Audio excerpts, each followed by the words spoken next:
नमस्कार। 10 बजे 10 शहर में आपके साथ मैं हूं रीना गौरव। 10 बजे 10 शहर में दिन भर की सबसे असरदार खबरें, वो भी निष्पक्ष अंदाज में। शुरुआत करते हैं हिमाचल से आ रही बड़ी खबर से। आपको बता दें कि हिमाचल विधानसभा के शीतकालीन सत्र का ऐलान हो चुका है। 30 नवंबर से 4 दिसंबर तक होगा सत्र। धर्मशाला में आयोजित होगा इस बार शीतकालीन सत्र। आपको बता दें कि विधानसभा सत्र में कुल 5 बैठकें होंगी।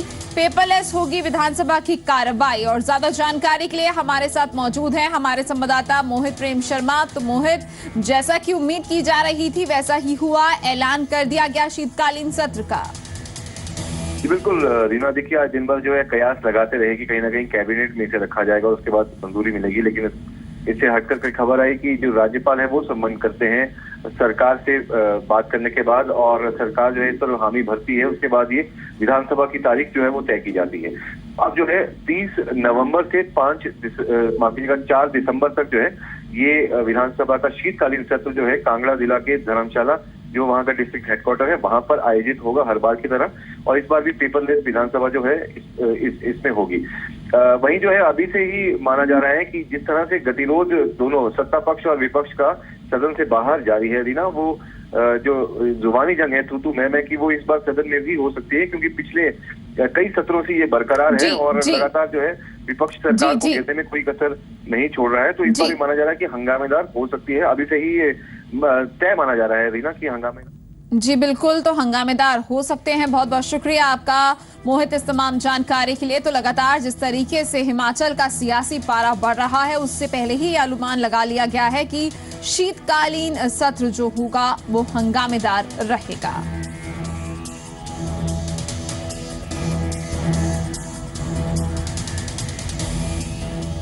इसके साथ ही आज हिमाचल कैबिनेट ने कई अहम फैसलों पर मोहर लगाई, जिसमें पंचायत प्रतिनिधियों के निर्विरोध चुनाव पर नगद राशि और SC/ST के खाली पड़े 6000 पदों को भरने का फैसला शामिल है।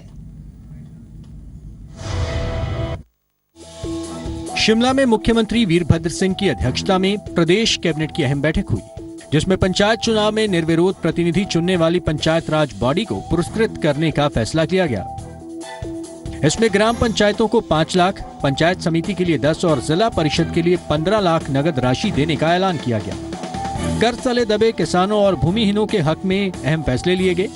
सरकार ने बैंक का एक मुश्त कर्ज लौटाने पर किसानों की नीलाम जमीन उनके नाम करने के लिए स्टाम्प ड्यूटी और रजिस्ट्रेशन फीस में छूट का प्रावधान किया है। इसके साथ ही रोडहेड से 100 मीटर की दूरी पर भूमिहीन गरीबों को शहरों में मकान बनाने के लिए 2 बिस्वा और रूरल एरिया में 3 बिस्वा जमीन उपलब्ध कराने पर मुहर लगाएगी। हिमाचल कैबिनेट ने विभिन्न विभागों में खाली पड़े SC/ST के 6000 पदों को भरने को भी हरी झंडी दे दी है। मोहित प्रेम शर्मा के साथ राकेश मल्ही, जी मीडिया, शिमला। हिमाचल बीजेपी ने कांग्रेस पर उसका मिशन रिपीट नारा चुराने का आरोप लगाया है, जबकि सीएम का दावा है कि मिशन रिपीट को जमीनी कार्यक्रम बनाया जाएगा।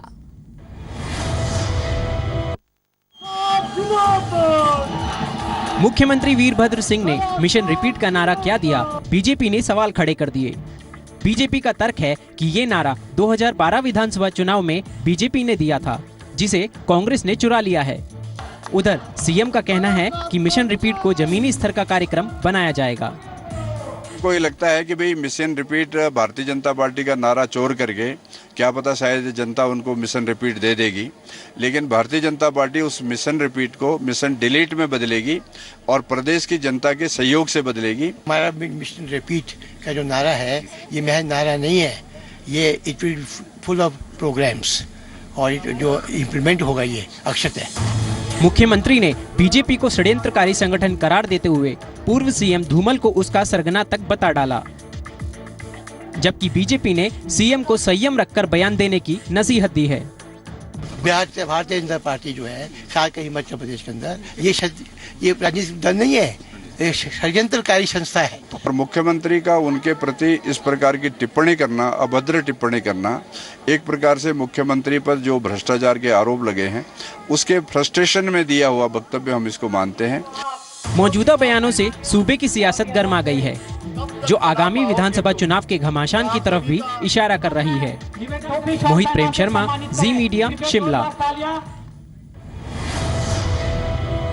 जगदीश टाइटलर केस की सुनवाई 4 दिसंबर तक टल गई है। वहीं इंसाफ मिलने में हो रही देरी से नाराज सिख संगठनों ने कड़कड़डुमा कोर्ट के बाहर विरोध प्रदर्शन किया।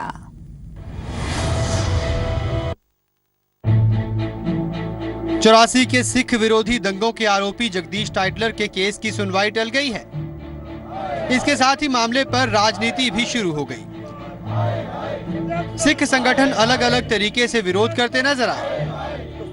वकील एचएस फूलका के मुताबिक सुनवाई पूरी हो चुकी थी, लेकिन डीएसजीएमसी के लोगों ने बिना बताए एप्लीकेशन दायर कर दी। इन्होंने दिल्ली गुरुद्वारा कमेटी ने और बादल दल ने एक एप्लीकेशन कोर्ट च फाइल करवा दी कि अगे फर्दर आर्गूमेंट वास्ते।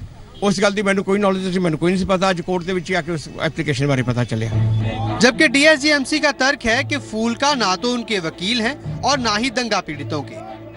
मिस्टर फुलका ना उन्होंने वकील ने ना साडे वालों वकील ने। साडे वालों जेडे वकील ने वो सार गुरबख्श सिंह ते लखमी चंद जी ने, और दिल्ली गुरुद्वारा कमेटी अपना जो रोल बनता उसनु प्ले ठीक कर रही है, उसनु निभा रही है। मामले में तारीख पर तारीख से सिख संगठन नाराज जरूर हैं, लेकिन मतभेद खुलकर सामने आ रहे हैं।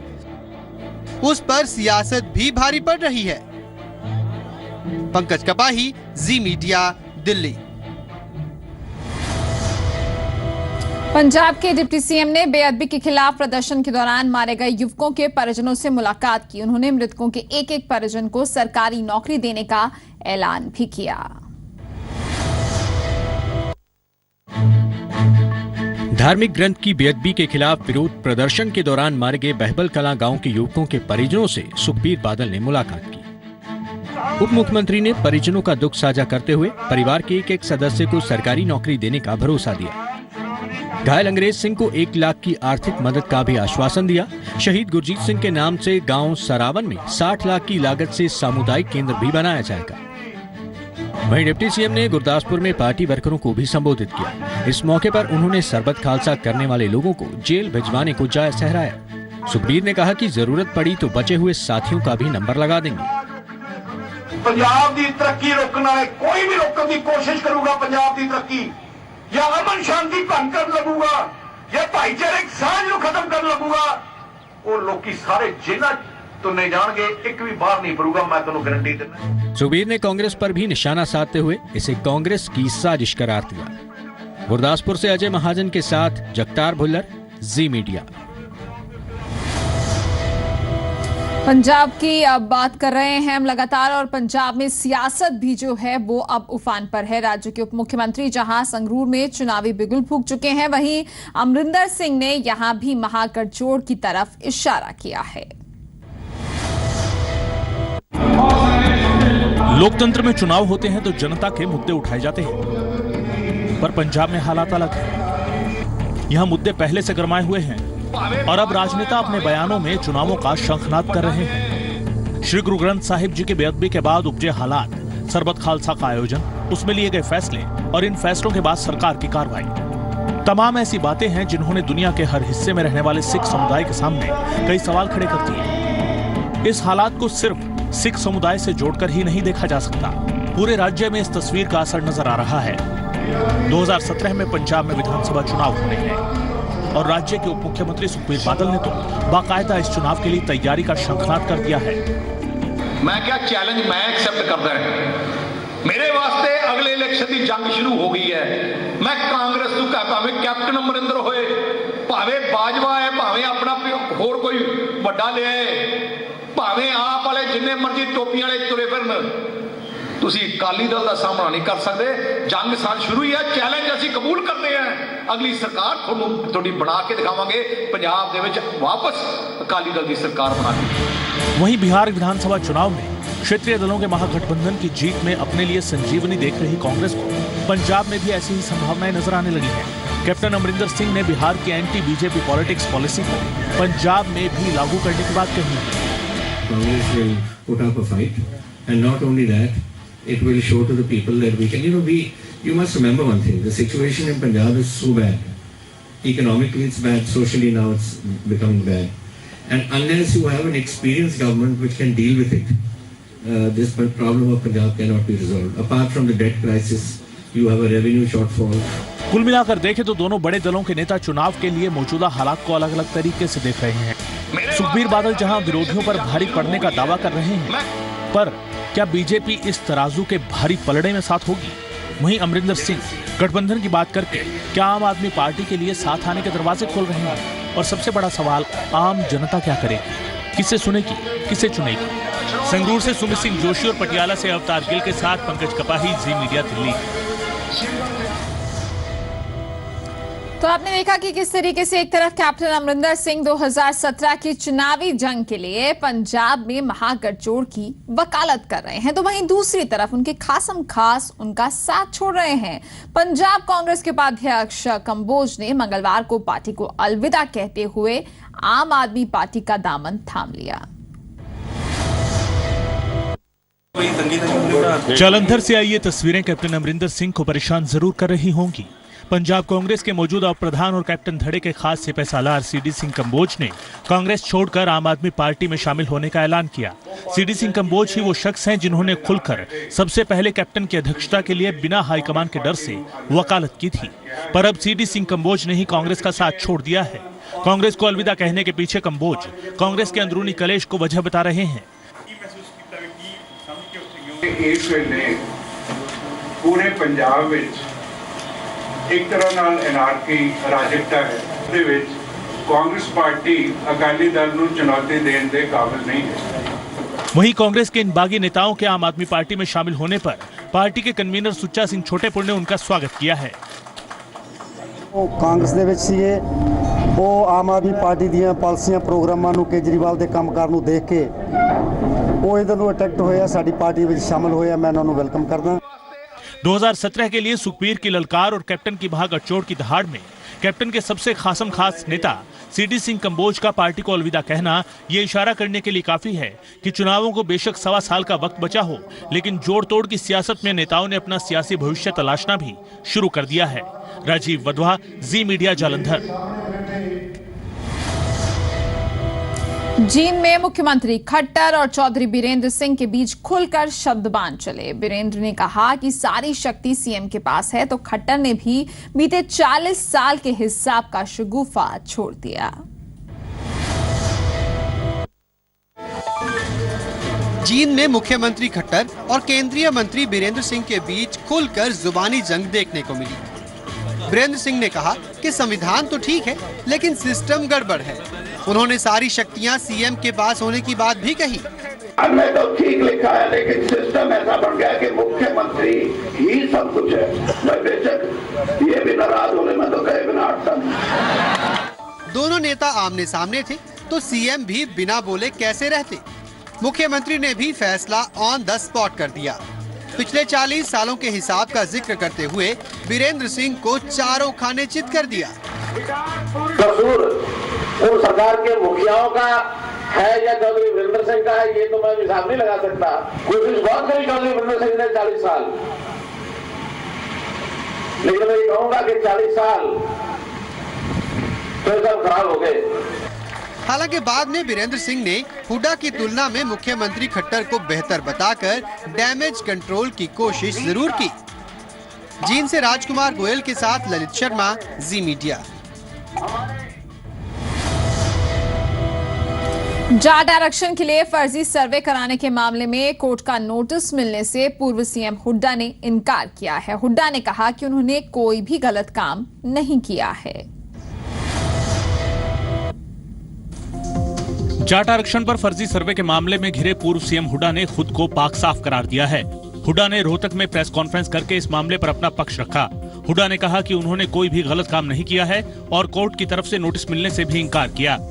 वहीं पूर्व मुख्यमंत्री ने पंचायत चुनाव के मसले पर राज्य सरकार को भी निशाने पर ले लिया। ना मैंने कोई गलत काम किया। मैं भाजपा के नेता क्या बयान देते हैं, करते क्या हैं, ये कहते कुछ है, करते कुछ है, ये तो सिद्ध हो गया। बिहार के लोगों ने बता दिया कि अब लोग इनके बहकावे में आने वाले नहीं हैं, बहका चुके एक दफा ये। जाहिर है कि खुद निशाने पर आए पूर्व मुख्यमंत्री भला राज्य सरकार को घेरने से कैसे चूक जाते। रोहतक से राज टाकिया के साथ जगतार भुल्लर, जी मीडिया। जाट आरक्षण के लिए फर्जी सर्वे का सहारा लेने के आरोपों से घिरे पूर्व मुख्यमंत्री हुड्डा के खिलाफ बीजेपी ने अब मोर्चा खोल दिया है। जाट आरक्षण के लिए फर्जी सर्वे कराने के आरोपों से घिरे पूर्व सीएम को अब 3 दिसंबर को जवाब दाखिल करना है। उधर कोर्ट से नोटिस जारी होते ही बीजेपी ने भी उन्हें निशाने पर ले लिया है। बीजेपी का आरोप है कि हुड्डा ने अपने कार्यकाल में एक नहीं अनेक गलत कार्य किए।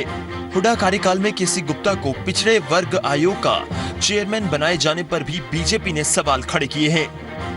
जब ये मुख्यमंत्री थे, इन्होंने अपने कार्यकाल में एक ही काम नहीं, अनेकों काम गलत तरीके से अपनी पावर का फायदा उठाते हुए किए हैं। मुख्यमंत्री ने अपने पद का दुरुपयोग करते हुए बैकवर्ड क्लास का चेयरमैन एक केसी गुप्ता को बनाया गया। केसी गुप्ता तो बैकवर्ड क्लास के चेयरमैन बने नहीं सकते। ना मैंने कोई गलत काम किया। मैं भाजपा के नेता क्या बयान देते हैं, करते क्या हैं, ये कहते कुछ हैं, करते कुछ हैं। ये तो सिद्ध हो गया, बिहार के लोगों ने बता दिया कि अब लोग इनके बहकावे में आने वाले नहीं हैं। बहका चुके एक दफा ये। ताजा मामले के बाद बीजेपी फिर से हुड्डा को घेरने में लग गई है। राज टाकिया के साथ राकेश रोहिला, जी मीडिया, रोहतक। हरियाणा के कैबिनेट मंत्री अनिल विज ने विपक्ष पर फिर से ट्वीट बम गिराया है। इस बार विज ने विरोधियों की तुलना असुरों से की है। हरियाणा के कैबिनेट मंत्री अनिल विज ने मोदी विरोधी सियासी दलों पर ट्वीट हमला किया है। विज की माने तो विपक्ष पीएम मोदी के विकास कार्यों में उसी तरह बाधा डाल रहे हैं जिस प्रकार राक्षस ऋषियों के हवन यज्ञ में हड्डियां डालकर विघ्न पैदा करते थे। विज का दावा है कि पीएम देश को यूएनओ में स्थायी सदस्यता दिलाने की तरफ आगे बढ़ रहे हैं।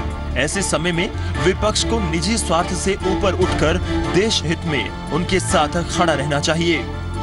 विज ने विपक्ष को निशाने पर लेकर नसीहत तो दे डाली, लेकिन विपक्ष इसे कितनी गंभीरता से लेता है ये गौर करने वाली बात होगी। अमन कपूर, जी मीडिया, अंबाला। गेस्ट टीचर्स के लिए पंजाब हरियाणा हाई कोर्ट से राहत की खबर है। कोर्ट ने हटाए गए गेस्ट टीचर्स को नियमित भर्ती होने तक बहाल कर दिया है। चलते चलते आपको छोड़ जाते हैं इस खास रिपोर्ट के साथ। पंजाब हरियाणा हाई कोर्ट ने लंबे समय से संघर्ष कर रहे गेस्ट टीचर्स को राहत दी है। कोर्ट ने 3581 सरप्लस गेस्ट टीचर्स को फिर से बहाल करने की इजाजत दे दी है। कोर्ट ने कहा कि सरकार मार्च 2016 तक सरप्लस गेस्ट टीचर्स को उनके तय वेतनमान पर बहाल रख सकती है। साथ ही कोर्ट ने अगले शैक्षणिक सत्र तक नियमित भर्ती पूरी करने के भी निर्देश दिए हैं। पंजाब हरियाणा हाई कोर्ट से सरप्लस गेस्ट टीचर्स के लिए राहत की खबर आई है और क्या है वो राहत की खबर। हमारे साथ एडवोकेट जनरल हरियाणा जो है वो मौजूद हैं। जी महाजन जी, आज क्या कुछ हुआ है कोर्ट में और कोर्ट ने अब क्या निर्देश जारी किए? कोर्ट ने प्रोसीडिंग के दौरान बच्चों के इंटरेस्ट को ध्यान में रखते हुए सरकार को इस चीज़ के लिए परमिशन देने के लिए एग्री करी है कि till the session is over, educational session 31 मार्च तक जो है, तब तक इन टीचर्स को हम इंगेज कर सकते हैं as a teacher on a consolidated salary which they were getting earlier, और प्रोवाइडेड उसके लिए जो है गवर्नमेंट कोर्ट को अश्योर करे कि रेगुलर रिक्रूटमेंट जो है वो with in the fix period जो है वो करने की पूरी कोशिश करेंगे। आपको बता दें कि हाई कोर्ट के आदेश के बाद प्रदेश सरकार ने गेस्ट टीचर्स को नौकरी से हटा दिया था। उसी समय से लेकर गेस्ट टीचर्स फिर से बहाली का रास्ता खोज रहे थे। चंडीगढ़ से नेहा सलारिया के साथ नितिका माहेश्वरी, जी मीडिया।